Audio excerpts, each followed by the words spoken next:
Motion of centre of mass.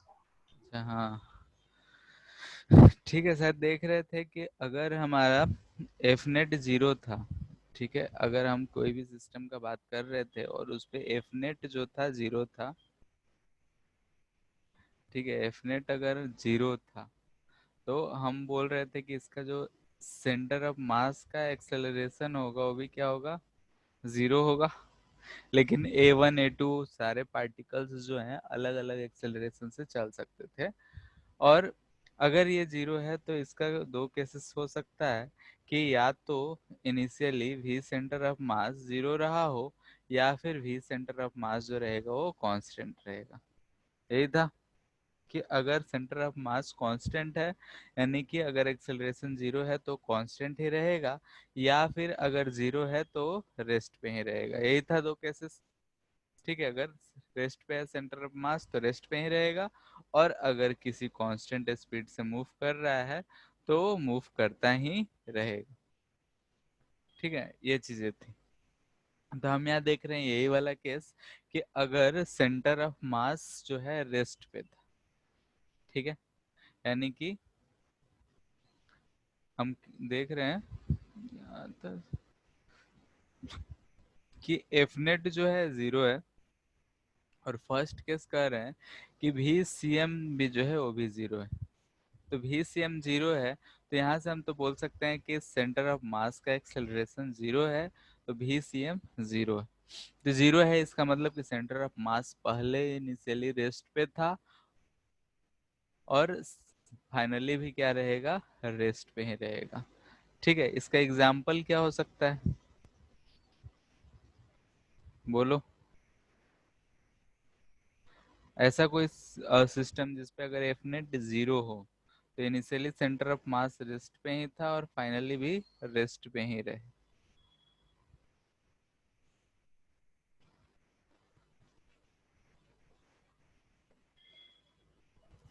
Sir, example बोलो। अर्थ example और किस चीज मून। का? अर्थ और मून।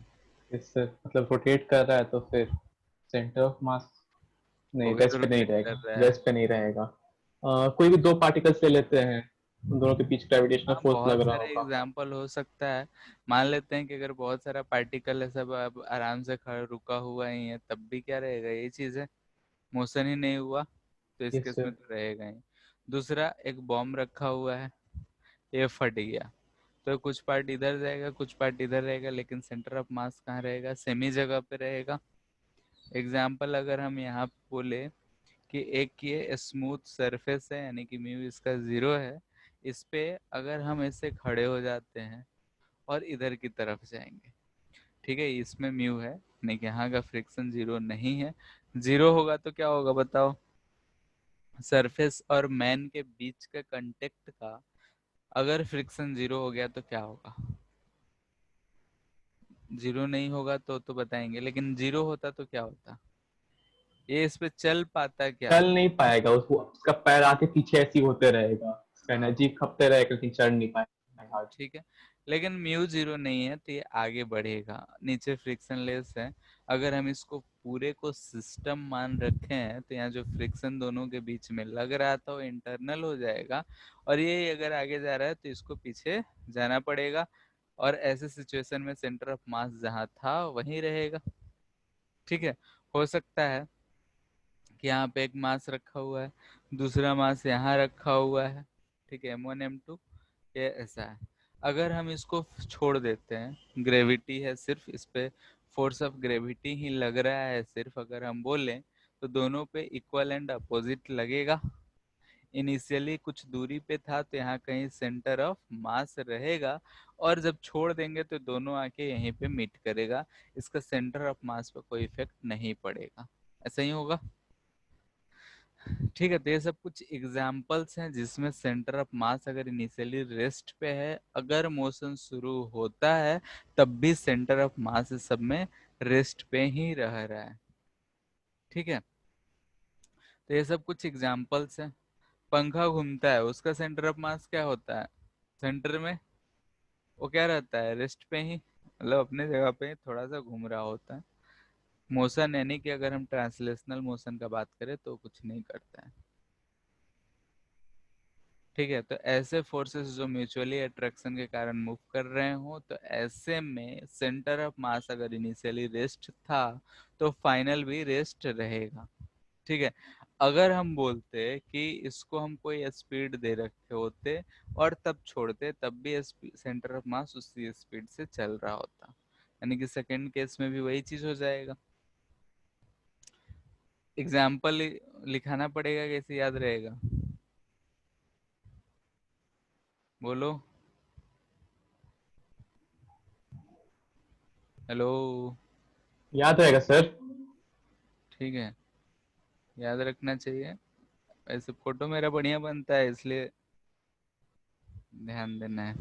Yes sir. ठीक है, अगर भी कांस्टेंट रहा, एफ नेट तो हमारा जीरो था ही, एक्सेलरेशन अगर जीरो हो ही जाएगा, अगर एफ नेट जीरो है तो भी कांस्टेंट अगर था, मतलब भी अगर पहले कुछ था तो बाद में वो कांस्टेंट ही रहेगा, यानी कि भी इनिशियल जो होगा वो भी फाइनल के बराबर ही रहेगा। तो ऐसे में अगर कुछ एग्जाम्पल का बात करें, यानी कि इसका वेलोसिटी कांस्टेंट हो जिसमें acceleration of centre of mass zero हो, तो ऐसे कोई एग्जाम्पल बोलो। या सर। ऐसा कोई एग्जाम्पल जिसमें सेंटर ऑफ मास का एक्सेलरेशन जीरो हो और बॉडी का वेलोसिटी कांस्टेंट ही रहे। ठीक है, इस Full moon rotating around the earth or rotating around sun. कह सकते हैं। और सिंपल में देखे तो एक पार्टिकल था, स्मूथ सरफेस पे ऐसा रखा हुआ था, इसको हम 10 मीटर पर सेकंड से इधर की तरफ फेंक दिए, तो इसका हर एक पार्टिकल जो है इतने ही स्पीड से, इतने से जा रहा होगा, जा रहा होगा। Sir, ठीक है, अगर हम मान लेते हैं कि ऐसा एक ट्रॉली है, ठीक है, इस पे बाबू भैया इधर खड़े हैं, कौन खड़े? बाबू भाई, बाबू भैया, बाबू भैया पहचानते हो ना? बाबूलाल हेरा फेरी. अरे बाबू भैया तो ये ना, कोचिंग वाले ना। वो तो बाबूलाल नाम है ना उनका। हाँ, तो आप बाबू भैया बोले तो। अरे हेरा, रिसेप्शनिस्ट वाली मैम भी तो बाबू भैया ही बोलते हैं। अभी कुछ दिन पहले के में सुना था बाबू भैया, मेरे को वही याद आ गया। ठीक है, हाँ, बाबूलाल भी नाम है उनका। खैर, फिर हेरा फेरी नहीं देखे हो? देखा हूँ सर। Yes sir, हम बोले हाँ, तो उसमें परेश रावल का क्या नाम रहता है? बाबू भैया. और वो एक ट्रॉली पे वो जा भी रहा बाबू होता, राव। बाबू राव आप थे तो सब क्या बोलते? बोलता सब बाबू भैया.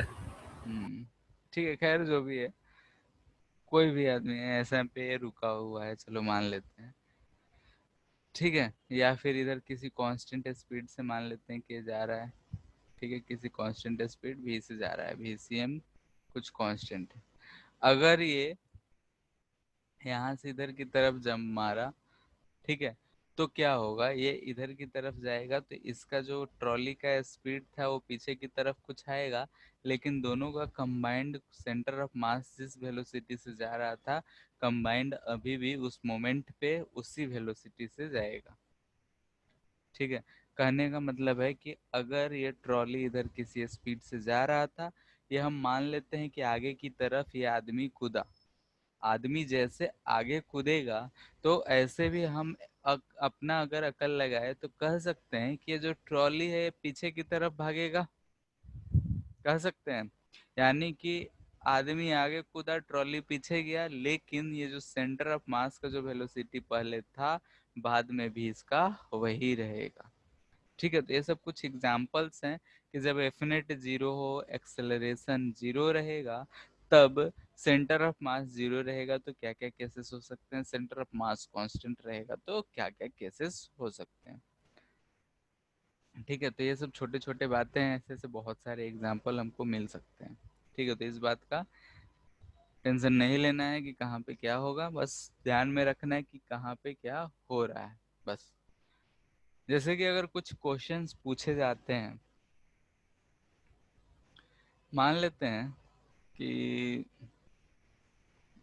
ठीक है हम लैंग्वेज नहीं लिखा रहे हैं, लैंग्वेज लिखाने में एक लाइन का आंसर है, तो लैंग्वेज 5 लाइन में जाएगा। सुनो ध्यान से कि मान लेते हैं कि ये आइस, ठीक है क्या है आइस, ठीक है यहाँ पे एक आदमी इस आइस पे खड़ा है, हाथ में इसके एक बैग है मान लेते हैं। आइस जो है फ्रिक्शनलेस होता है यानी कि म्यू इक्वल टू 0 है। अब इसके आइस से इसको दूर मतलब कि इस सरफेस पे आना है, इधर की तरफ आना है, इस पे तो ये चल नहीं पाएगा, बोलो। आइस पे ये चल नहीं पाएगा क्योंकि इसका फ्रिक्शन 0 दे रखा है, फ्रिक्शनलेस है, सरफेस इसका स्मूथ, तो चल नहीं पाएगा। तो इससे आइस पे उतरने के लिए इसको क्या करना पड़ेगा? सवाल क्लियर है?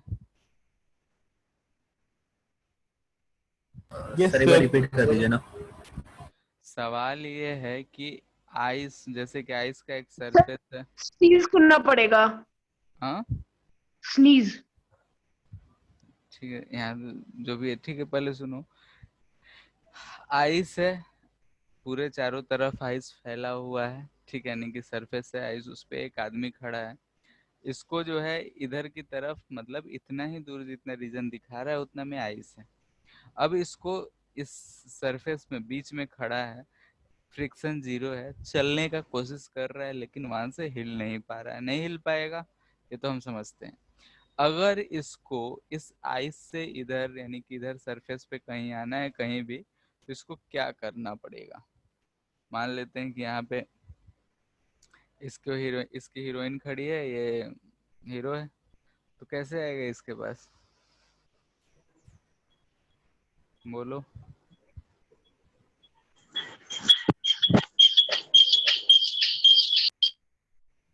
सर बैग है उसमें रस्सी रखा होगा। हाँ नहीं,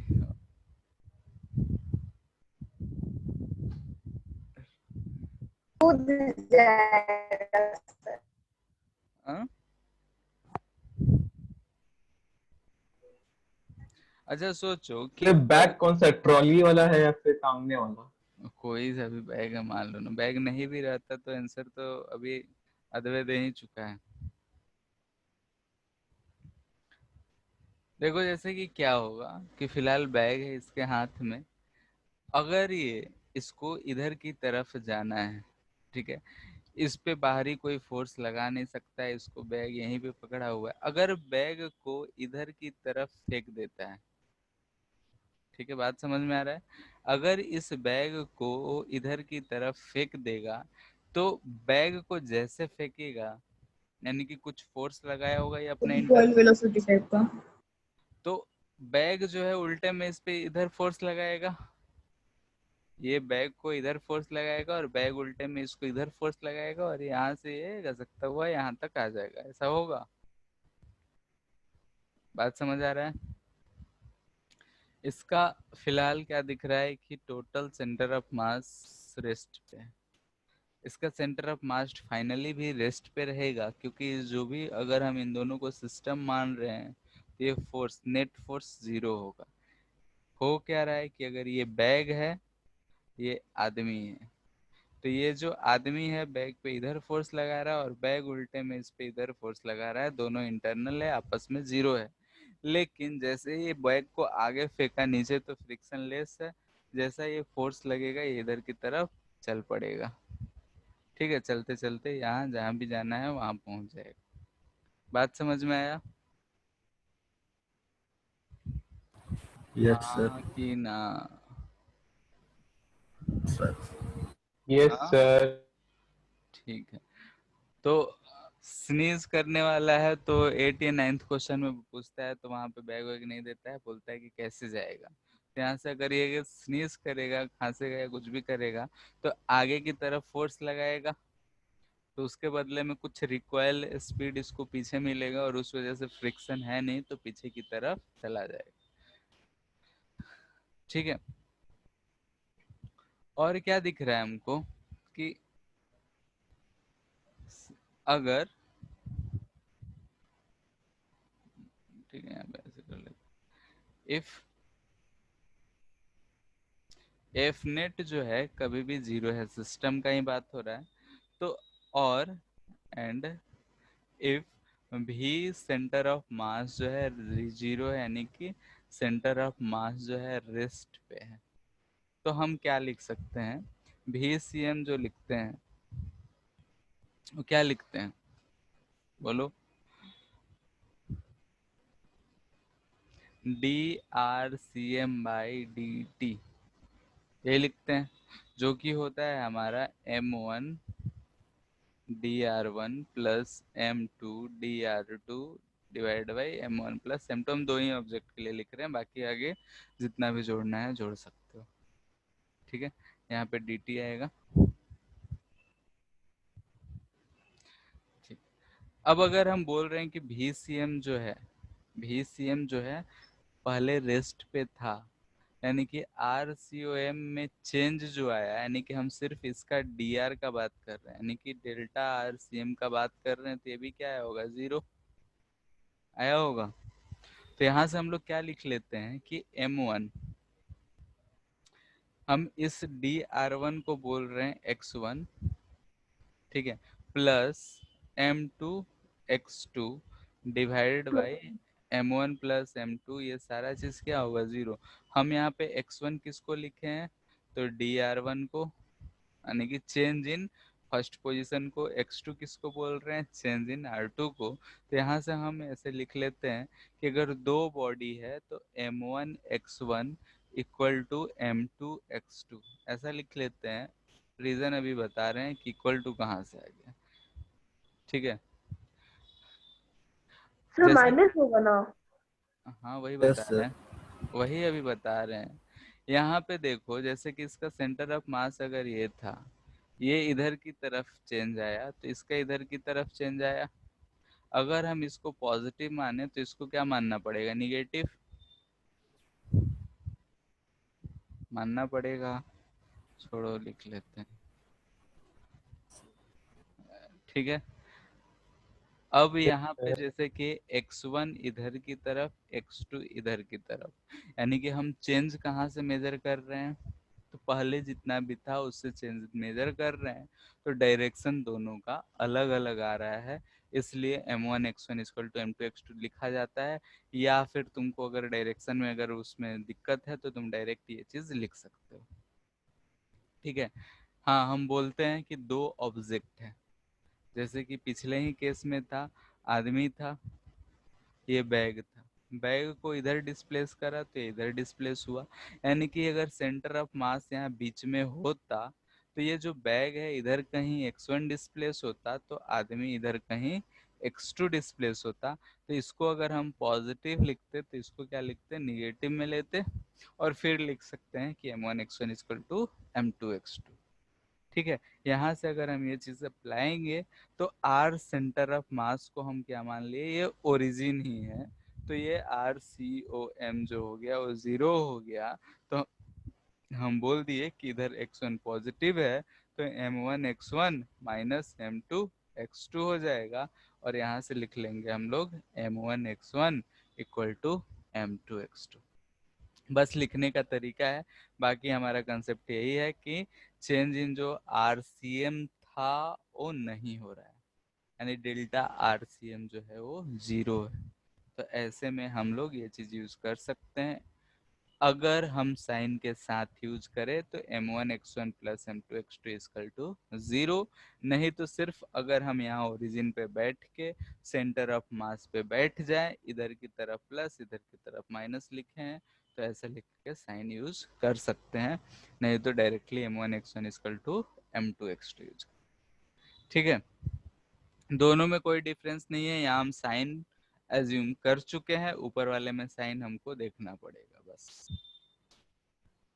कैसे क्वेश्चंस आते हैं इस पे वो देखते हैं।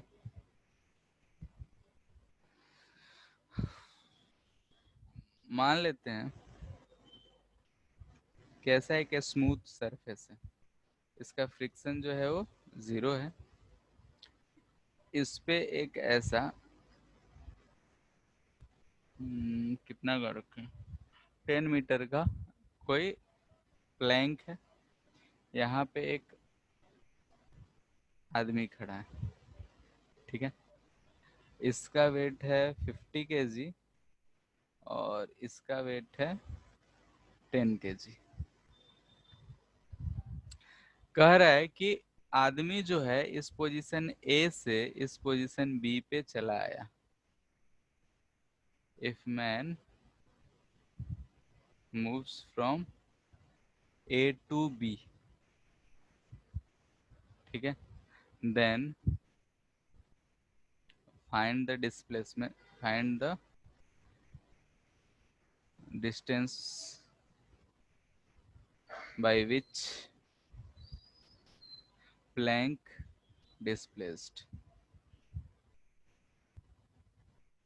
ठीक है, सवाल ये है कि अगर आदमी ए से बी पे प्लैंक के ऊपर चलता हुआ आ गया तो प्लैंक कितना डिस्प्लेस हुआ होगा।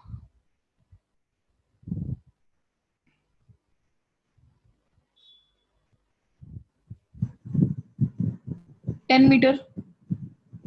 10 मीटर, देखते हैं।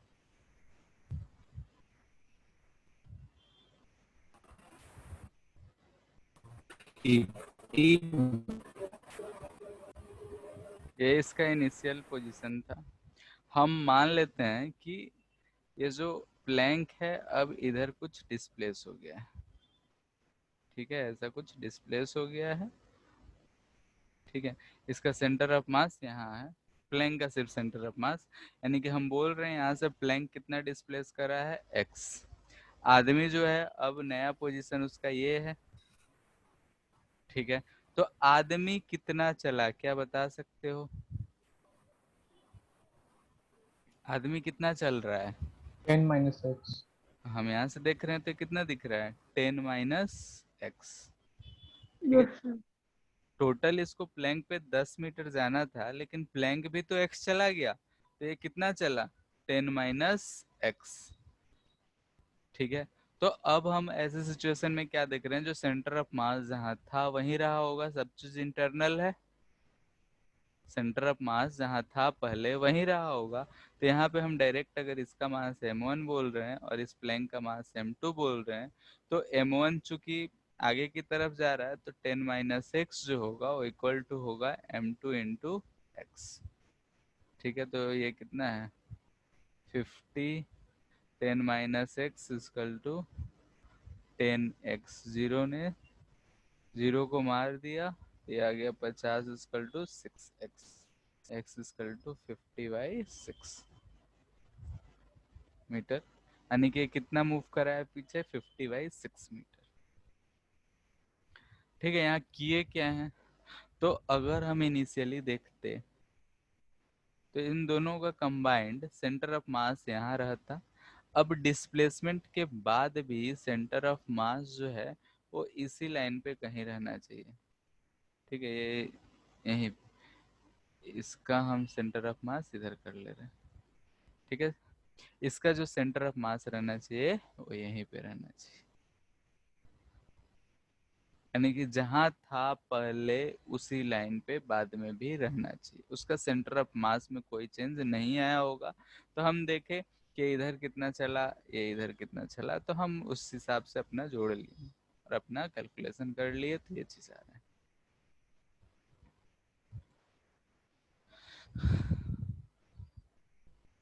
तो एक बार फिर से एक्सप्लेन कर सकते हैं ये सब केस में सेंटर ऑफ मास क्यों नहीं मूव करता है। हाँ, तो एक बार फिर से एक्सप्लेन कर सकते हैं ये सब केस में सेंटर ऑफ मास क्यों नहीं मूव करता है। इस पे नेट फोर्स क्या है, 0।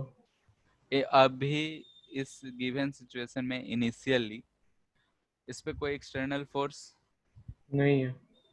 सेंटर ऑफ मास कहाँ होगा, रेस्ट में। Yes sir. अब चलना शुरू किया, नीचे वाला सरफेस स्मूथ है, ऊपर चले जा रहा है, तो जो फ्रिक्शन लगा वो दोनों इंटरनल ही रहा होगा, यस सर। नेट फोर्स अभी भी 0। 0। नेट फोर्स 0 तो उसका सेंटर ऑफ मास डिस्प्लेस होगा कि जहां था वहीं रहेगा? बोलो। नेट फोर्स जीरो है तो वेलोसिटी कांस्टेंट रहता है ना, सेंटर ऑफ इनिशियली, मास का। अच्छा, सेंटर ऑफ मास का वेलोसिटी कांस्टेंट रहता है और इनिशियली 0 रहता है, तब क्या होता है? तो फाइनली भी जीरो रहता है। तो फाइनली 0 हुआ तो सेंटर ऑफ मास मूव किया, नहीं किया। जहाँ था वहीं रहेगा। यस सर, ठीक है सर। ठीक है, यही सवाल था ना कि centre of yes mass sir, के। Yes sir. ठीक है, इसी पे बेस्ड एक और क्वेश्चन दे रहे हैं, सेम टाइप का है। ठीक है, ये देता है क्वेश्चन या फिर ऐसे दे देता है कि नाव है, ठीक है, ऐसे नाव है, लेंथ मान लेते हैं 20 मीटर, ज़्यादा हो गया, खैर कोई बात नहीं। यहाँ पे मैन है, वेट 50 kg ही रखो, ठीक है। नाव का वेट जो है इसका भी 20 kg है। सेम है, अगर ये पोजीशन ए से पोजीशन बी पे आ जाता है, मैन जो है ए पोजीशन से चल के बी पोजीशन पे आ जाता है, तो डिस्प्लेसमेंट ऑफ बोट क्या होगा? 100/7 metre. From A to B. 100/7 metre. 100/7, पता नहीं, हो सकता है। आंसर बोलो लाइंस डायरेक्ट। ये कितना चल रहा है? 50। हम मान लेते हैं कि बोट अब तो 50 तो यहाँ, मास हुआ ना, चल तो 20 रहा है ना। मान लेते हैं किधर आ गया, ठीक है। तो ये जो बोट चला है उसको हम मान लेते हैं कि x चला है, तो ये कितना चला होगा? 20 - x, 50। सर थोड़ा मिस हो गया नेटवर्क की वजह से, क्वेश्चन एक्सप्लेन कर दीजिएगा प्लीज। सेम क्वेश्चन था कि हम ब्लॉक के जगह पे नाव भी दे सकते हैं। नाव में क्या है कि 50 kg का आदमी जो है इस नाव पे ए पॉइंट पे खड़ा है, ए से जब बी जा रहा है तो नाव कितना डिस्प्लेस हुआ होगा। ठीक है, वाटर कहने का मतलब स्टिल वाटर है, वाटर मूव नहीं कर रहा है, ठीक है। सवाल ये था। तो अब हम कह रहे हैं कि ठीक। अगर ये नया पोजीशन आ गया है, ये ब्लू वाले लाइन से हम दिखा रहे हैं नया पोजीशन, तो इधर ये x चला, तो आदमी कितना चला होगा? 20 - x। तो हम 50 × 20 - x लिख लेंगे और ये हो जाएगा हमारा 20 × x के बराबर। तो ये 1000 = 70x। 100/7 यही आ रहा था। यस सर, यही बोला था। ठीक, कोई बड़ी बात नहीं है।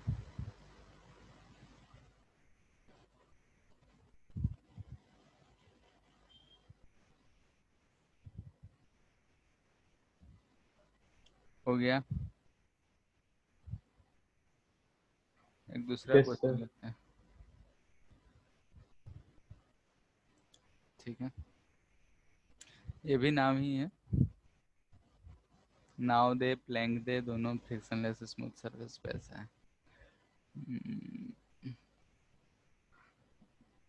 एक आदमी इस एंड पे खड़ा है, ठीक है, एक आदमी इस एंड पे खड़ा है। इसका मास हम मान लेते हैं 60 kg, ये 40 kg, ठीक है।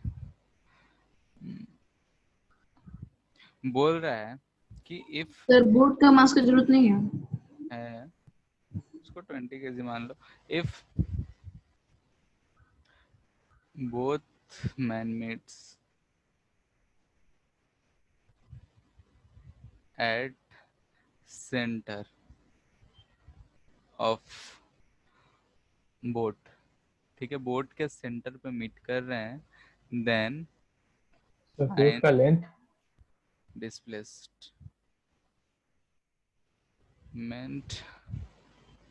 ऑफ बोट मान लो कितना मानोगे, 10 मीटर ले लेते हैं और क्या। 20 कर दीजिए ना। रख लो।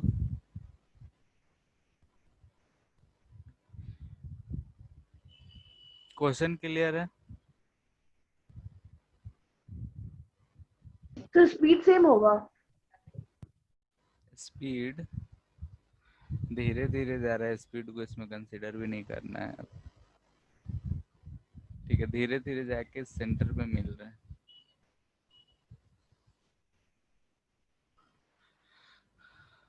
स्पीड जब तक नहीं कर रहे हैं तब तक कंसीडर नहीं करना है।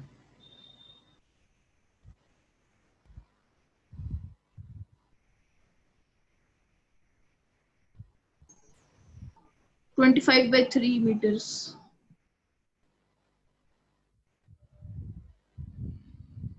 और किसी का?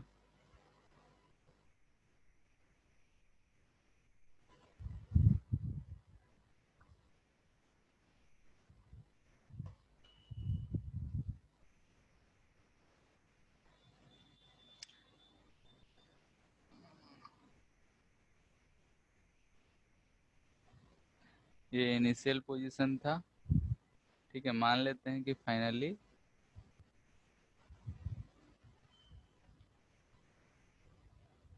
ऐसा हो गया है, ठीक है। तो ये कितना मूव किया है, x, ठीक है। इसका हम सेंटर बोल रहे हैं, ये कहीं नहीं है सेंटर।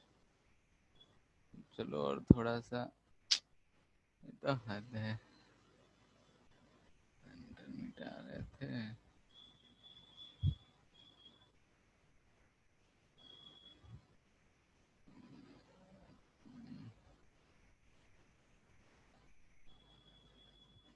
ठीक है, रेड वाले का सेंटर यहाँ है, इनिशियली सेंटर इसका इधर कहीं है, यानी कि फाइनल सेंटर जो है यहाँ पे हम मान रहे हैं कि ये फाइनल सेंटर है, यानी कि सब यहीं पे आके मिला होगा। तो ए जो यहाँ पे खड़ा था ये कितना चला होगा, और जो यहाँ पे खड़ा था वो कितना चला होगा, ठीक है। बोट कितना डिस्प्लेस हुआ है, तो x डिस्प्लेस हुआ। अगर हम यहाँ से मेजर कर रहे हैं तो x, तो सेंटर भी कितना डिस्प्लेस करा होगा, x ही। अब इस आदमी को कितना चलना पड़ा होगा, तो यहाँ से सेंटर का दूरी है 10, तो ये चला होगा 10 - x। इसमें किसी को कोई दिक्कत बोलो? अगर नाव नहीं चलता तो ये कितना डिस्टेंस चला होता, 10 मीटर, लेकिन नाव x चल लिया तो ये चला 10 - x। ये आदमी कितना चला, अगर ये यहीं रहता तो 10 चला होता, लेकिन ये डिस्प्लेस होके इधर डिस्प्लेस x हो गया है। तो लेफ्ट साइड वाले आदमी का मास ज्यादा, इसलिए लेफ्ट साइड मूव करेगा बोट। हम मान लिए कि इधर मूव कर रहा है, अगर निगेटिव आएगा तो यानी कि हम जो माने हैं उसका उल्टा गया होगा। बात समझ में आ रहा है? ये आ गया 10 + x, ठीक है। वैसे भी सेंटर ऑफ मास अगर इसी जगह पे फिक्स रखना है, ठीक है, कहीं इसी के आसपास आया होगा सेंटर ऑफ मास, यहाँ पे आसपास, इससे क्योंकि हैवी वेट के पास में ही आता है, ठीक है। और इसको मूव कर रहे हैं तो बोट को और इसको तो इधर मूव करना ही पड़ेगा। बात समझ आ रहा है? वैसे भी, और अगर हम गलत एज्यूम कर भी चुके हैं तो ये x का वैल्यू अपने आप माइनस आ जाएगा। ये डिस्प्लेसमेंट सबको क्लियर है? अब जो राइट साइड मूव कर रहा है उसको एक तरफ, जो लेफ्ट साइड मूव कर रहा है उसको एक तरफ। तो ये हमको दिख रहा है 20x + 40 10 + x, ये दोनों लेफ्ट मूव कर रहा था, इक्वल टू 60 × 10 - x। तो 0 0 0 गया। सॉल्व करके जल्दी से बताओ। 40 6x = 20/12।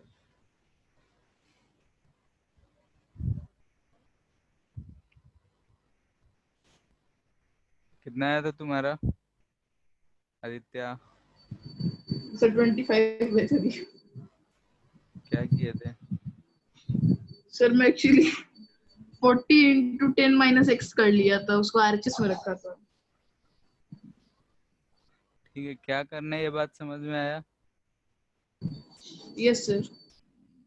ठीक है, हो गया लिखा हुआ सबका?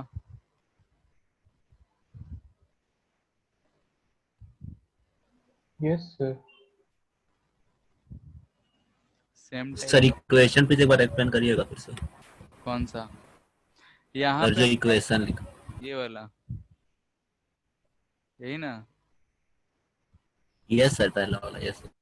ठीक है, जैसे इसमें क्या हो रहा है कि जो लेफ्ट साइड में मूव कर रहा है उसको हम एक तरफ रख रहे हैं, जो राइट साइड जा रहा है उसको एक तरफ, क्योंकि तीन तीन चीजें आ गई हैं तो इसलिए हम बता रहे हैं कि जो जो लेफ्ट गया वो एक तरफ इक्वल साइन के, और जो राइट गया उसको एक तरफ। तो लेफ्ट में कौन कौन मूव कर रहा है, तो ये हमको लेफ्ट मूव करता हुआ दिख रहा है और बोट लेफ्ट मूव करता हुआ दिख रहा है। तो बोट के लिए लिखे कि 20 मास हो गया, x डिस्प्लेसमेंट हुआ। इस वाले मैन के लिए 40 मास हो गया और ये डिस्प्लेसमेंट हुआ, और 60 वाले के लिए मास हो गया, ये डिस्प्लेसमेंट हुआ। बात समझ आया? यस सर ठीक है। ठीक।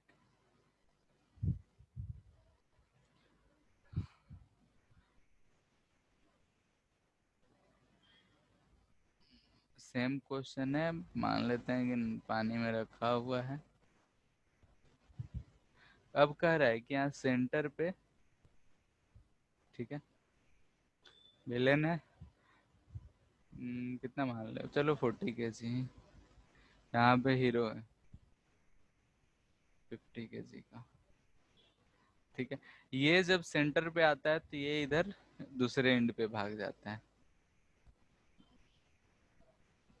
ये 20 केजी और लेंथ भी 20 मीटर, डेटा चेंज नहीं कर रहे।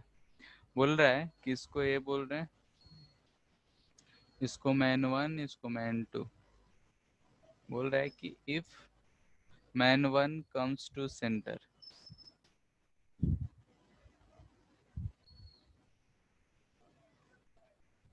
M2 मूव्स टू B, ठीक है, पोजीशन B पे मूव कर जा रहा है, देन डिस्प्लेसमेंट ऑफ बोट क्या होगा? ठीक है, इस केस में डिस्प्लेसमेंट ऑफ बोट। सर दोनों एक साथ मूव करना शुरू किया था। हाँ, जैसे ये इधर से चलना शुरू किया उधर भाग गया, स्लोली स्लोली ही जा रहा है, यानी कि हमको मोशन ये सब का कंसिडर नहीं करना है।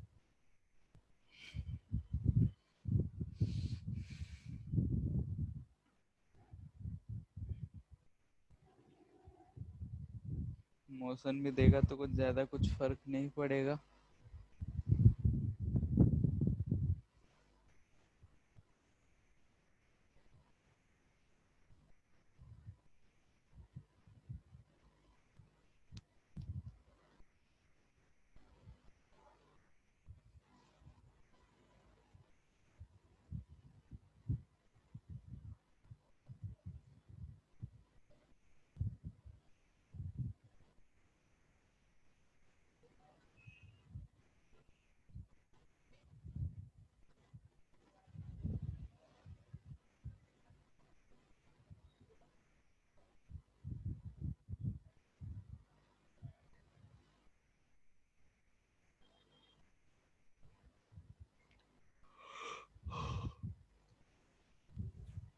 सर आंसर कितने हैं सर? आंसर हमको भी नहीं पता है।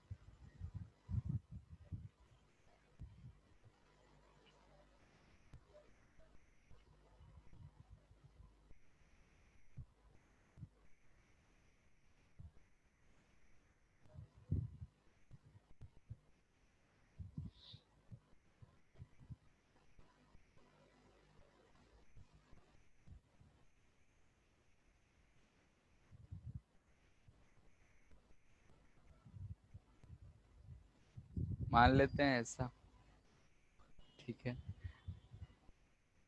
M1 जो था यहाँ पे था, ये जो है इसके सेंटर पे पहुंचा है, यानी कि ये इतना दूरी चला है। हम मान लेते हैं कि ये x चला होगा, ठीक है, तो यहाँ से ये चला, और वो जो आदमी था यहाँ खड़ा था, जो M2 जो था वो यहाँ खड़ा था, और ये जो है यहाँ से यहाँ पे आया। बात समझ आया? ये पहले इसके ओरिजिनल पहले वाले के सेंटर पे था, ये इधर गया, यानी कि यहाँ पे फाइनली पहुंचा होगा। और ये जो आदमी था M1, वो यहाँ इसके सेंटर तक आया है। तो ये कितना चला? तो ये चला होगा 10 - x। ये कितना चला? तो ये भी चला होगा 10 - 10/11 आया। ठीक है, जो भी है। ये बात सबको क्लियर है कि कौन कितना चला, कैसा चला? कितना आ रहा है? 10/11। देखते हैं, इसमें किसी कोई दिक्कत बोलो? नो। हाँ कि ना? चलो, राइट वाला का 10 - x कैसे हो? इसका इसका पहले सेंटर यहाँ था, ठीक है। अगर बोट मूव नहीं करता तो ये इतना दूरी चाहता, जो कि 10 होता, ठीक है। लेकिन बोट जो है इधर कितना चल गया है? x चल गया है। तो ये अब कितना चलेगा? 10 - x। बात समझ आया? यस। ठीक है। तो अब अगर हम लिख रहे हैं तो लेफ्ट वाले जो मूव कर रहा है उसको एक तरफ, राइट जो मूव कर रहा है उसको एक तरफ। तो लेफ्ट में हमको दिख रहा है सिर्फ बोट मूव कर रहा है, यानी कि 20 × x। और राइट में दोनों मूव कर रहे हैं, यानी कि 50 × 10 - x प्लस 40 × 10 - x। सॉल्व 90 कर। into 10 minus x. हाँ, 90 into 10 minus x. बात वही है। RHS mix. हाँ, बात वही है। तो ये हो जाएगा 90 - 9x = 2x। तो x = 90 by 11. 90/11। तुम्हारा 10/11 कैसे आया मैं दित्या? 50 एलएचएस में रखा था। हर बार गलती क्या कर रहे? इधर रखा था, उधर सर रखा था। लेफ्ट राइट रखने में कंफ्यूजन हो रहा है सर, कहाँ रखना है? क्या चीज? मतलब कि कौन सा कहाँ जाएगा? एलएचएस में होगा इक्वेशन में, पहला मैन का दूसरा मैन का, ये नहीं समझ में आ रहा है। तो बोल तो रहे हैं कि ध्यान से देखो कि पहले जहां था वहां से किधर मूव करा है, मेरे जो हम एज्यूम करे हैं उसके हिसाब से। तो उसके हिसाब से राइट सब मूव करा है, तो राइट जो जो अच्छा, जो मूव। लोग राइट में मतलब कि मूव किया उसको एक साइड में, और फिर जो लोग लेफ्ट में मूव किया, लेफ्ट। मतलब जो चीज लेफ्ट की मूव किया उसको एक साइड में। हाँ, ओ क्या कह सर? ठीक है। जो जो राइट मूव कर रहा है उसको एक तरफ, और जो जो लेफ्ट मूव कर रहा है उसको एक तरफ।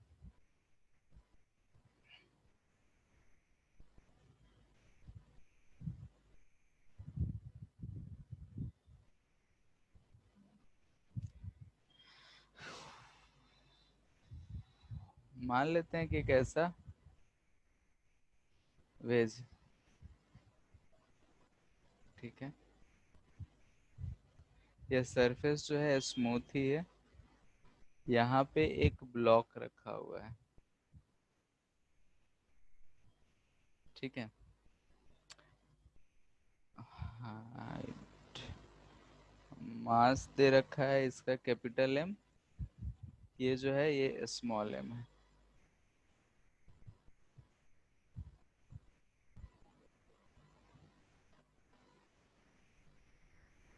ये पोजीशन हम बोल दे रहे हैं A है, ये पोजीशन B है, ये लेंथ L है, ठीक है। बोल रहा है कि if block A slides to B, ठीक है, देन सर थीटा डिस्प्लेसमेंट नहीं दिया हुआ है। Of west equal to what? Theta मान लो, और क्या। हमको नहीं लगता है कि जरूरत पड़ना चाहिए।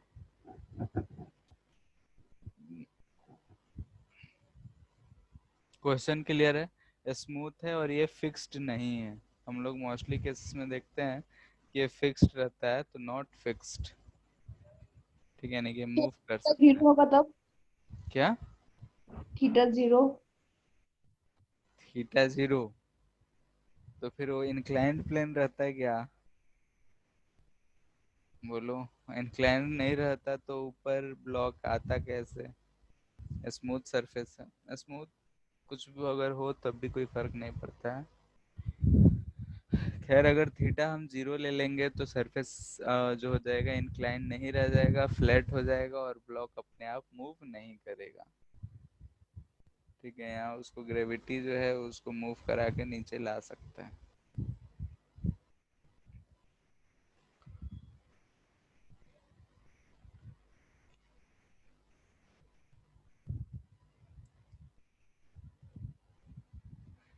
सबसे पहला सवाल, इस केस में सेंटर ऑफ मास रेस्ट पे रहेगा क्या?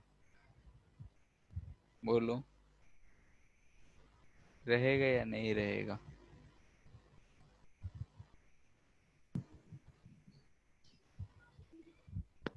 इनिशियली तो रेस्ट में है, फाइनली रेस्ट में रहेगा या नहीं रहेगा? सेंटर नहीं। ऑफ मास नहीं तो क्यों, हाँ तो क्यों? नहीं, क्योंकि स्मॉल एम नीचे जा रहा है तो डिस्प्लेस हो जाएगा centre of mass. Her case में तो मूवमेंट हुआ ही है, तो इस केस में ऐसा क्या हो रहा है जो डिस्प्लेस हो जाएगा कह रहे हो? ऊपर वाले केस में भी सब बॉडी डिस्प्लेस करा है लेकिन सेंटर ऑफ मास फिक्स रहा है। इस केस में कह रहे हो कि ये मूव करेगा, मतलब मार्क पॉइंटर दिख रहा है क्या तुम लोग को? यस सर, दिख रहा है? Yes sir. पता नहीं, एक पिछले क्लास में सब बोल रहे थे नहीं दिख रहा है। खैर ठीक है, तो ये ब्लॉक दिख रहा है। सर अभी तक दिख रहा था, अभी नहीं दिख रहा है। हाँ सर। Yeah, अब उधर sir. अच्छा अब दिख रहा अरे है? दिख रहा है, दिख रहा है, यस दिख रहा है, सर। दिख रहा है, दिख रहा है। चलो ठीक है, तो यहाँ पे ये जो ब्लॉक ए है, ठीक है, अगर हम ये बोल रहे हैं कि ये इधर नीचे बी तक आता है तो क्या होगा? अगर ये फिक्स्ड यहाँ पे नहीं है तो ये नीचे आएगा, ये पीछे की तरफ जाएगा। ठीक है, अब हम बात करते हैं जो हम लोग पढ़े हैं कि एफ नेट 0 होगा तब भी जाके सेंटर ऑफ मास रेस्ट में रहेगा।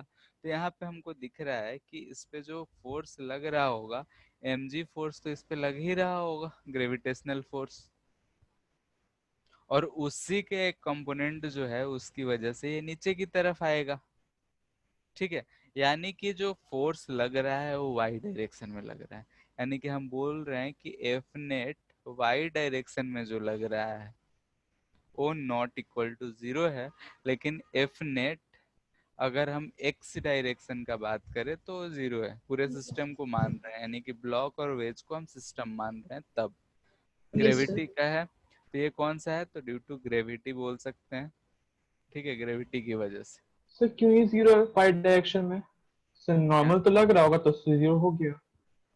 क्या चीज? Sir F net y direction में जीरो क्यों नहीं है? नॉर्मल तो लग रहा होगा, उससे जीरो हो गया। अच्छा, ये इस पे नॉर्मल और ये इस पे नॉर्मल दोनों मिलके क्या हो गए? सर ग्राउंड से भी तो लग रहा होगा ना। हम क्या बोल रहे हैं, तो इस पे लग रहा होगा ना, वेज पे लग रहा होगा, इस स्मॉल ब्लॉक पे तो नहीं लग रहा होगा। सर आप सिस्टम के लिए बोले। हाँ तो सिस्टम के लिए ही बताओ। चलो देखते हैं, ये जो हम बोल रहे हैं ये जो ब्लॉक है इस पे जो हम बोल रहे हैं कि mg ग्रेविटी लगा है, और यहाँ से जो तुम नॉर्मल बोल रहे हो दोनों आपस में बराबर होंगे क्या? और हम फिर से ऊपर से बोलिए। ग्राउंड को तो हम कंसिडर भी नहीं कर रहे हैं। चलो कर भी ले, एक्सटर्नल हम मान भी लें, तो ऊपर ये नॉर्मल लग रहा है ये mg, ये जो नॉर्मल लग रहा होगा दोनों का वेट के कारण लग रहा होगा। चलो एक फिगर बना लेते हैं, क्वेश्चन को गंदा नहीं करते हैं। ऐसा है,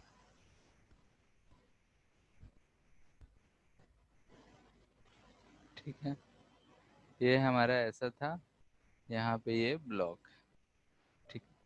अब इस पे जो है इधर की तरफ स्मॉल mg लग रहा होगा, इस पे अगर इधर हम बोल रहे हैं तो यहाँ पे इस पे कैपिटल mg, और जो यहाँ नॉर्मल लग रहा होगा वो लग रहा होगा mg प्लस कैपिटल mg, ये लग रहा होगा। ठीक है, और ये ब्लॉक जो है इस mg का एक कंपोनेंट इधर mg साइन थीटा लग रहा है, जिसकी वजह से वो यहाँ से यहाँ आ जा रहा है, ऐसा हो रहा है। बोलो, और अगर हम देखें इसको पूरे को सिस्टम मानते हैं, ठीक है, तो यहाँ पे हम बोल रहे हैं कि इस सरफेस पे यहाँ पे ये नॉर्मल इतना के बराबर लगा होगा, और इस ब्लॉक पे जो टोटल नॉर्मल और इधर का वेट का जो लगा है वो बैलेंस्ड है। लेकिन इस स्मॉल ब्लॉक को कंसीडर कर रहे हैं तो इसका जो फोर्स है वो नीचे की तरफ नेट फोर्स है, और टोटल ओवरऑल फोर्स इसी की वजह से ये यहाँ से यहाँ तक आ भी रहा है। तो हम बोल क्या रहे हैं कि एफ नेट वाई डायरेक्शन में जो है वो 0 नहीं रह रहा है। ठीक है, यानी कि मोशन जो हो रहा है। बात समझ आया?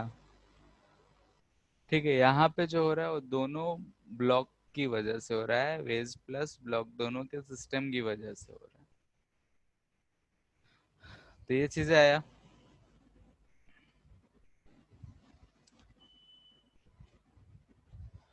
ठीक है, अब अगर ये चीज है तो अगर ऐसा है कि वाई डायरेक्शन वाला नहीं है तो centre of mass in y direction shift होगा, लेकिन centre of mass x direction में रेस्ट पे ही रहेगा। ठीक है, यानी कि अगर हम बोल रहे हैं कि इसका सेंटर ऑफ मास यहाँ कहीं होगा मान लेते हैं, तो जैसे जैसे ये मूव कर रहा है तो सिर्फ नीचे ही आता हुआ दिखेगा, आगे पीछे जाता हुआ नहीं दिखेगा। यानी कि अगर हम ऐसा फिर से बॉडी बना रहे हैं एक बार, ये ब्लॉक जब यहाँ पे है तो सेंटर ऑफ मास अगर इसका यहाँ पे है, ठीक है, और जब ब्लॉक यहाँ पे चला आ रहा है तब भी सेंटर ऑफ मास जो होगा इसका यहाँ होगा, और ये जो हमारा वेज है हो सकता है कि इधर कहीं ऐसा शिफ्ट करा हो, और ये ब्लॉक जो है यहाँ ना दिख के हमको कहाँ दिख रहा होगा, यहाँ पे ऐसा दिख रहा होगा। ठीक है, और ये सेंटर ऑफ मास जो है वो वहां नहीं दिख के अब हमको यहाँ पे दिख रहा होगा। ठीक है, यानी कि ये हम बोल रहे हैं कि इनिशियल वाला है, और ये जो शेप है ये फाइनल वाला है। यानी कि वेज पीछे की तरफ मूव करा है और ब्लॉक नीचे आया है, लेकिन सेंटर ऑफ मास चूंकि फोर्स सिर्फ वाई डायरेक्शन में है तो सेंटर ऑफ मास सिर्फ वाई डायरेक्शन में ही नीचे आया होगा, एक्स में शिफ्ट नहीं हुआ। यानी कि इधर की तरफ हम शिफ्टिंग का बात कर रहे हैं एक्स डायरेक्शन में, तो इधर की तरफ शिफ्ट नहीं हो रखा है, सिर्फ ये वाई डायरेक्शन में ऊपर से नीचे की तरफ आ रहा है। ठीक है, अगर ये बात हमको क्लियर है तब तो हमारा एक लाइन का आंसर है। क्या चीज? तो हम मान लेते हैं कि ये इधर एक्स शिफ्ट करा है, तो ये ब्लॉक जो है ये कितना चला होगा बोलो? एल दूरी पे था तो L M minus sec theta L minus x, x direct मतलब नहीं कि लिख एक्स रहे, डायरेक्शन में, एक्स डायरेक्शन में।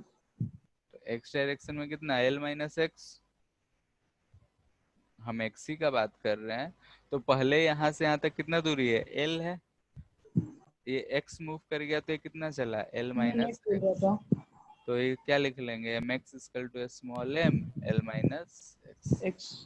तो एक्स के लिए सॉल्व कर लो, तो सर हमको एक नेट निकालने के लिए जो है उसका ये पता होना जरूरी है ना कि कितना डिस्प्लेस हुआ सेंटर ऑफ मास।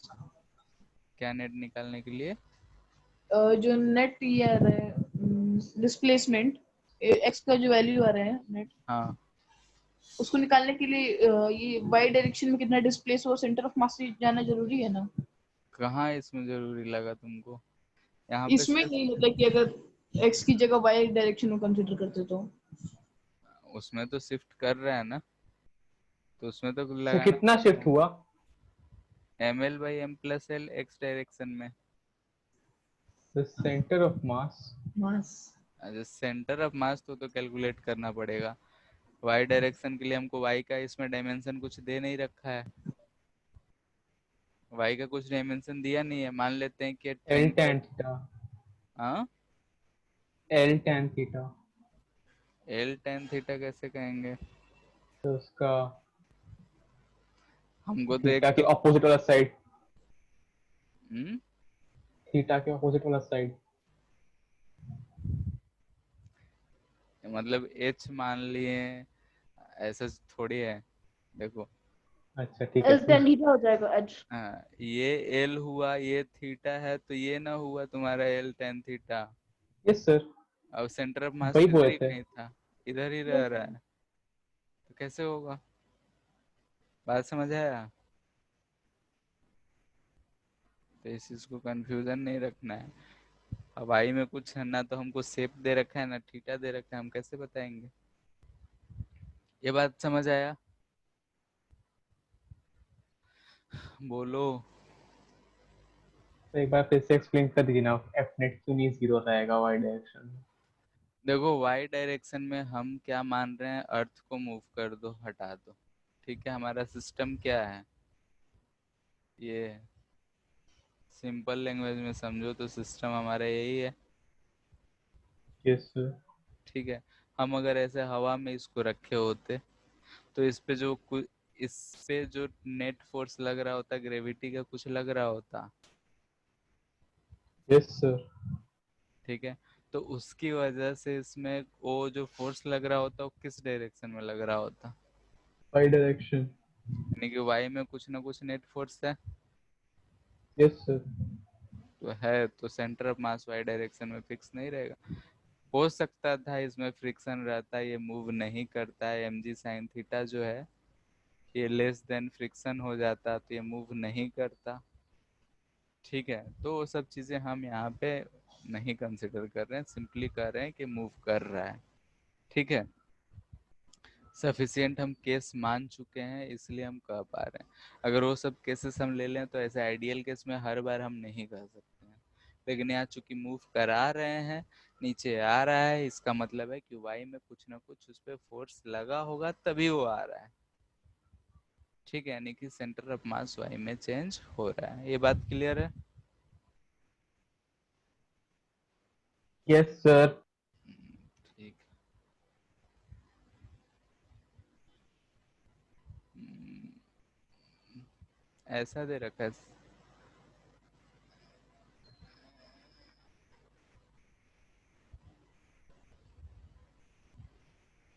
ठीक है, ऐसा दे दे, या फिर बोले कि एक स्फीयर है, यहाँ एक बॉल है, दोनों का आंसर सेम ही आना है। ये बॉल का डायमेंशन बहुत छोटा है, इसका कैपिटल एम, इसका स्मॉल एम, इसका भी कैपिटल एम, यहाँ पे एक बॉल है स्मॉल एम।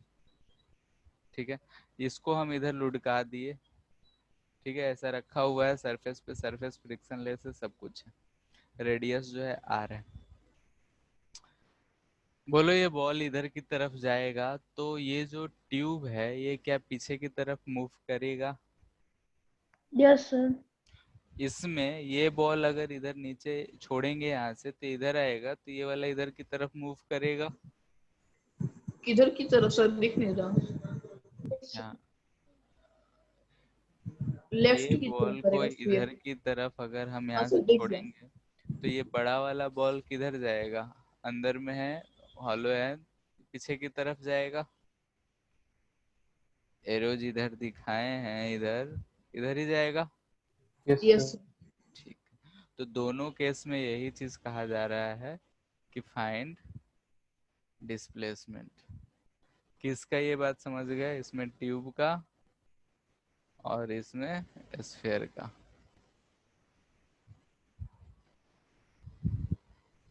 दोनों का आंसर सेम आएगा।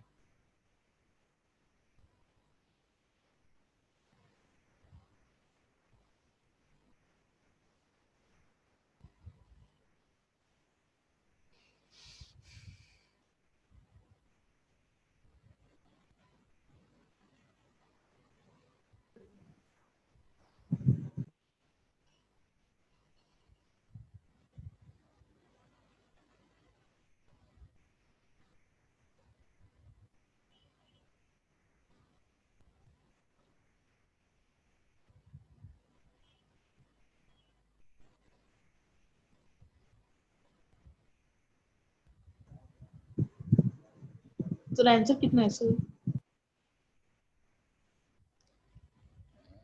आंसर कितना आ जा रहा है?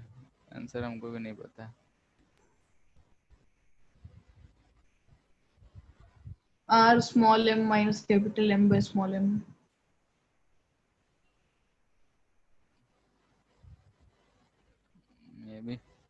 देख लो, अगर हम इसका डिस्प्लेसमेंट इधर x माने तो ये बॉल कितना डिस्प्लेस करा होगा, r माइनस एक्स।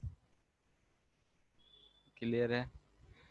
ठीक है, ये इधर हम इसका डिस्प्लेसमेंट x मानेंगे तो इधर ही कहीं इसका सेंटर आ जाएगा और ये मूव करा होगा r माइनस एक्स। तो दोनों केस में हम लिखेंगे तो क्या लिखेंगे, m r minus x equal to M x. तो x आ जा रहा है हमारा m r by m plus m।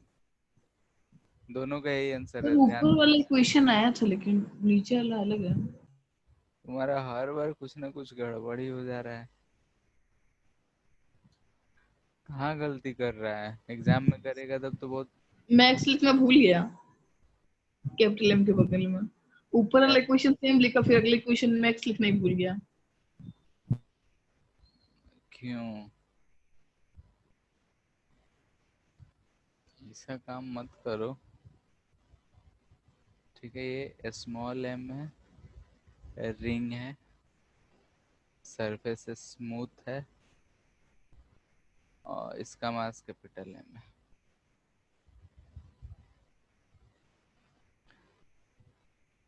Block is released sir अगर ट्यूब का मास नहीं होगा तब? मास के बिना कैसे ट्यूब रहेगा। सर मासलेस है, जैसे हम लोग फ्लैट को मासलेस ले लेते हैं। तो x इनफाइनाइट हो जाएगा। बोलो, अगर मासलेस अगर लोगे तो क्या होगा, उस पर जरा सा भी फोर्स देंगे यानी कि उसका एक्सेलरेशन क्या हो जाएगा, F/m होता है ना, यस सर। तो एक्सेलरेशन क्या हो जाएगा उसका, इनफाइनाइट। Sir displacement? नहीं सर, हाँ, सर x तो जीरो ही रहेगा, मतलब r रहेगा। ऐसे मास कैपिटल M को जीरो कर दे रहे हो, यस यस सर, x कितना हो जाएगा, x r हो जाएगा। कैसे। फॉर्मूला में पुट कर दिए। फॉर्मूला से सर। इस वाले में यस सर। Yes sir. और इसमें पुट करोगे तो किसमें सर? नीचे वाले में। सर नीचे वाला में सर कैपिटल M जीरो कर दिए। अच्छा हाँ, तब तो आ रही है जा रहा है। ठीक है, तब आ रही आएगा, हम उल्टा सोच रहे थे, m जीरो कर रहे थे तो इनफाइनाइट सोच रहे थे। इनफाइनाइट प्लस समथिंग इनफाइनाइट होता है ना। चलो ठीक है, आ रही रहेगा। क्यों रहेगा,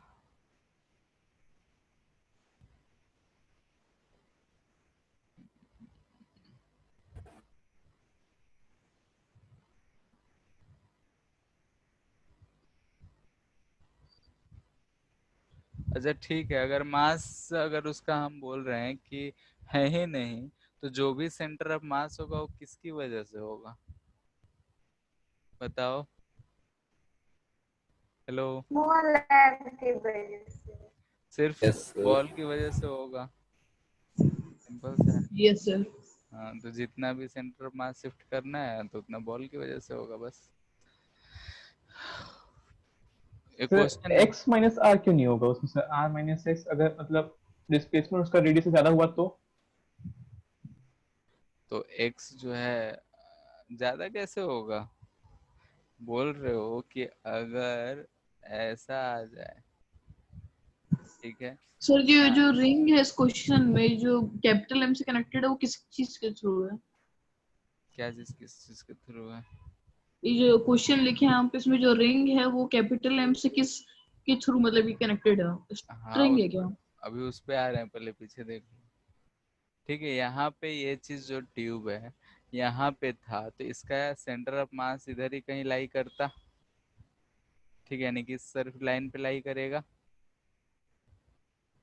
अब क्या तुमको लगता है कि सारा का सारा मास इस लाइन के इधर आ जाए तो यहाँ पे सेंटर ऑफ मास रह जाएगा इस लाइन पे, बोलो अरविंद। तो फिर से बोलिए। तुम्हारा ही सवाल था ना कि ट्यूब जो है इधर की तरफ मूव कर जाता, क्यों नहीं किया? x-r क्यों नहीं लिए? Yes sir. ठीक है, सोचो कि अभी जो है इस गिवन सिचुएशन में, ठीक है, इसका सेंटर ऑफ मास के इसी लाइन पे लाई करा होगा। Yes sir. अब अगर हम इसको लुढ़का रहे हैं तो y सेंटर ऑफ मास तो नीचे आया होगा, लेकिन x वाला फिक्स रहा होगा। Yes sir. ठीक है, अब तुम बोल रहे हो कि ये पूरा का पूरा ट्यूब सहित इस लाइन से इधर आ जाए, ऐसा पॉसिबल है? No sir. नहीं होगा, तब एक सेंटर ऑफ मास को भी मूव करना पड़ेगा, तब भी जाके केस सो पॉसिबल है। ठीक है, ऐसे वो केस पॉसिबल नहीं है। अब हम लोग आते हैं नेक्स्ट सवाल पे। तो यहाँ पे एक रिंग है, ठीक है, इस रिंग में एक ऐसा स्ट्रिंग बंधा हुआ है और इस स्ट्रिंग से ये मास m है, और इस ब्लॉक को रिलीज्ड फ्रॉम गिवन पोजीशन, इस पोजीशन से हम इसको छोड़ रहे हैं।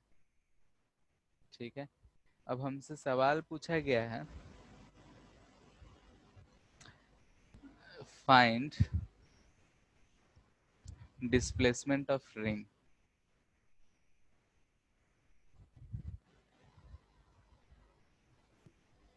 सर एल किस चीज का लेंथ है? ये स्ट्रिंग का लेंथ है, रिंग से। स्ट्रिंग है हाँ तो ये लटकी का ना? हाँ, छोड़ेंगे तो sir capital ML bye M+N, मतलब capital M plus small. when block becomes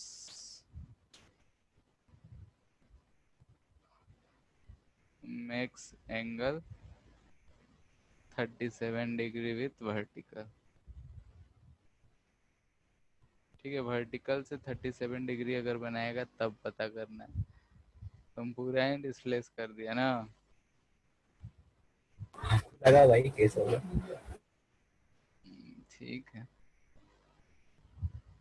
यहाँ 37 बोले हैं, बुक्स में थीटा दिया रहता है कि किसी एंगल थीटा पे बताओ।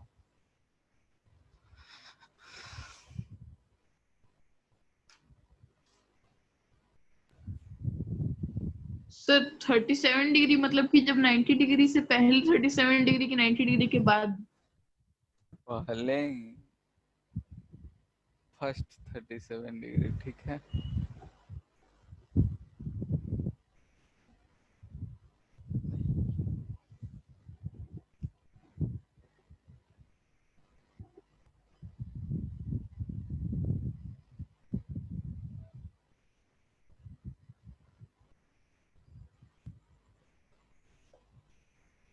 इधर का सारा मार्केट बंद कर दिया अभी।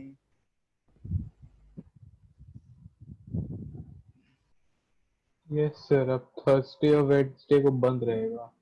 पूरा ही बंद रहेगा। Yes sir. अच्छा, आज भी तो थर्सडे ही था, यानी नेक्स्ट वीक से। Yes sir.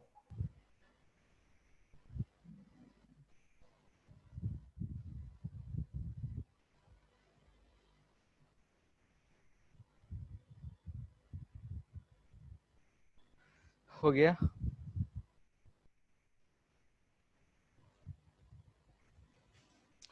फिर से वही सिचुएशन है, जरा ध्यान से देखना है। मान लेते हैं ये ब्लॉक, ये था, ऐसा कोई एंगल थीटा पे अगर हम बनाते हैं, ठीक है, तो ये जो है, अगर इस पे हम देखें तो ऊपर ऐसा नॉर्मल फोर्स लग रहा होगा, नीचे mg फोर्स, ये इधर से टेंशन, ये इस पे इधर टेंशन, इधर mg, यही फोर्सेस लग रहे होंगे। फोर्स इन x डायरेक्शन जो है नेट, वो कितना है?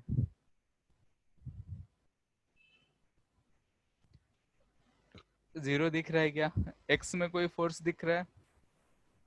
रिंग और ब्लॉक को सिस्टम मान रहे हैं तो तो सर नहीं दिख रहा है, यानी कि जो भी हमको दिख रहा है वो सिर्फ y डायरेक्शन में, तो ये चीज नहीं दिख रहा है, यानी कि x सेंटर ऑफ मास जो रहेगा वो रेस्ट में रहेगा, यानी कि हम जो अब तक यूज करते आए हैं x में हम यूज कर सकते हैं। तो हम इसी फिगर में थोड़ा अलग फिगर बनाते हैं।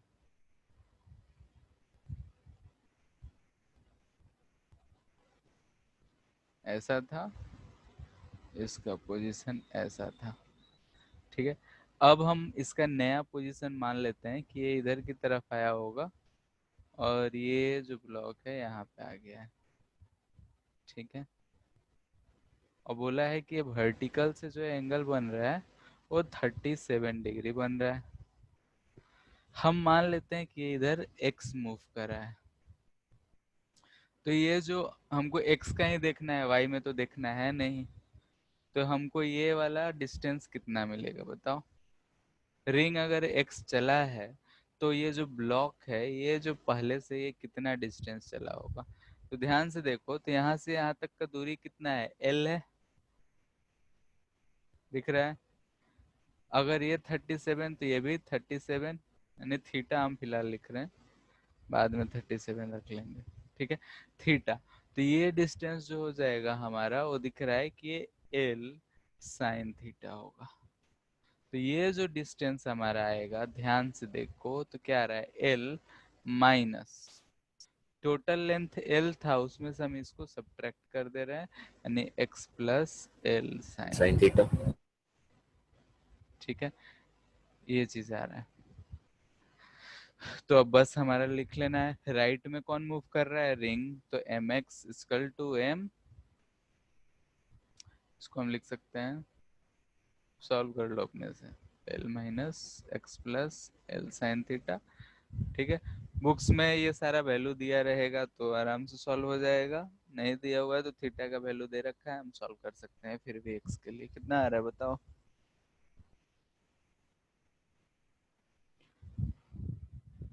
ml1 minus sine theta minus mx, 2 ml by 5m plus m. 1 minus sine 37 by m plus m, यही आ रहा है आंसर। Yes sir. 5 यानी कि 2 yes sir. ml by 5 m plus m, ठीक है। कोई भी एंगल दिया रहेगा तो उस हिसाब से हम इसको सॉल्व कर सकते हैं। इतना में कोई दिक्कत बोलो। एससी वर्मा लेके बैठे हो क्या? Yes sir. Yes sir. उसमें एक्सरसाइज का क्वेश्चन नंबर 14 करना।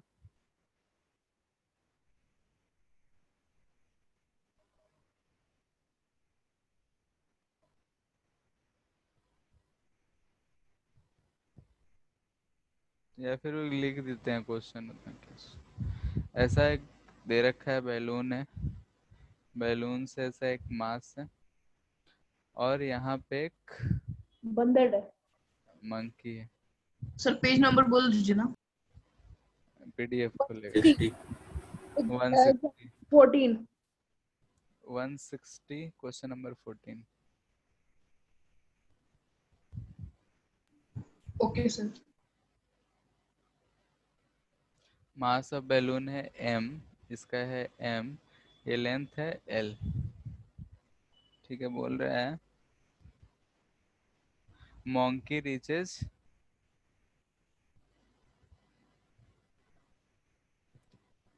to the balloon, ठीक है। बैलून तक अगर रीच हो रहा है तो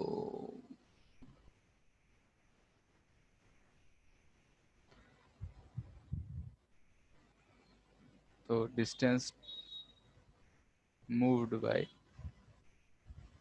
बैलून क्या होगा।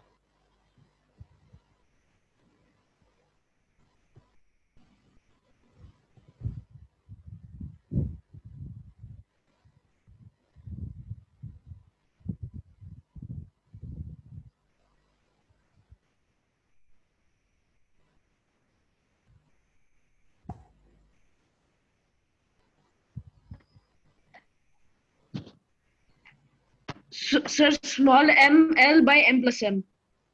Yes, sir. आंसर तो दे ही Yes, sir. रखा है, कैसे बना ये बात समझ में आना ये चाहिए। वाला है।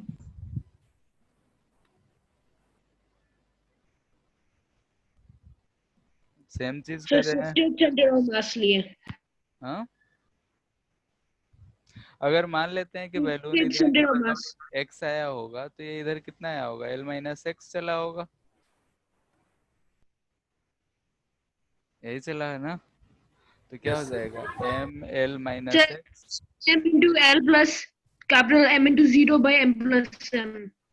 हाँ यही बोल रहे हो ना, Yes, sir. ठीक है। Yes, sir. सिंपल सा क्वेश्चन था कि ये कितना चला सर है। वाई सेंटर ऑफ मास क्यों नहीं मूव किया इस क्वेश्चन में? क्या sir y centre of mass क्यों नहीं मूव किया इस क्वेश्चन में? वाई सेंटर ऑफ मास क्यों नहीं मूव किया, वाई सेंटर ऑफ मास तो मूव करा होगा, लेकिन हम इसको पूरे को क्या मान ले रहे हैं, एक सिस्टम मान ले रहे हैं, ठीक है। ये जो है इसी लाइन पे ऊपर नीचे मूव करा होगा, लेकिन जब हम ग्रेविटी के इफेक्ट दोनों पर से हटा दिए होंगे, नेग्लेक्ट कर दिए होंगे, तब हम कह रहे हैं कि वहीं पे रहेगा, क्योंकि दोनों पे लग रहा है और वो वेरी नहीं कर रहा है, नीचे ही लग रहा है, ठीक है। और एक्सेलरेशन को हम ला नहीं रहे हैं, स्लोली कहा जा रहा है इसलिए। एक तो यहाँ पे, फिर एक जब हम लोग आगे देखेंगे बम फूट रहा है, वहां भी हम लोग मोमेंटम कंजर्व कराते हैं, और यही कहा जाता है कि एक्सेलरेशन को क्यों हम लोग नेग्लेक्ट करते हैं, तो वहां पे भी यही चीज कहेंगे कि जो इंटरनल फोर्सेस लगते हैं वो एक्सेलरेशन से बहुत ज्यादा लगते हैं, इसलिए हम लोग नेग्लेक्ट करेंगे। तो मोस्टली केसेस में हम लोग ऐसे ऐसे सिचुएशन में नेग्लेक्ट करके चलते हैं, क्योंकि उस पे उससे ज्यादा कुछ इफेक्ट नहीं पड़ता। ओवरऑल देखा जाए तो ये जो सेंटर ऑफ मास है वो मूव करा होगा, नीचे आया होगा या फिर ऊपर गया होगा, वो डिपेंड करता है, ठीक है। लेकिन अगर हम इस मास मतलब इसी बैलून पे बैठ के देख रहे होंगे, मतलब इसी के फ्रेम में देख रहे होंगे, तो ये यहीं पे रहा होगा, ठीक है। तो इस वजह से हम लोग उसको वहीं पे कंजर्व करा रहे हैं कि हाँ वो इन दोनों सिस्टम के लिए वो वहीं पे रहा होगा, ठीक है। ओवरऑल चेंज किया होगा, लेकिन सिर्फ इन दो पार्टिकल्स के लिए वो चेंज नहीं किया है। बात समझ में आ रहा है? Yes sir. ठीक है,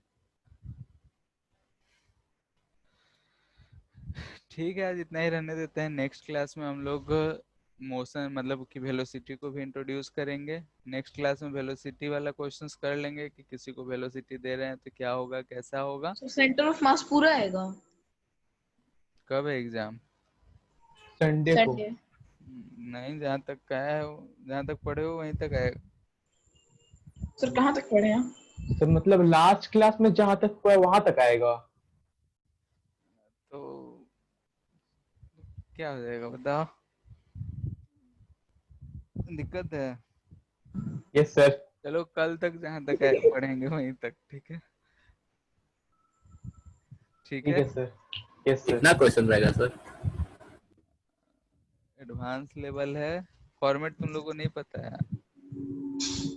हाँ, चल गया पता सर। पता चल गया तो फिर क्या दिक्कत है? कंफर्म कर रहे हैं सर। प्रियांश पूछा सर। तो फॉर्मेट पता चल गया तो उसमें क्वेश्चन नहीं पता चला है कितना क्वेश्चन रहेगा। 48। चलो ठीक है, फिर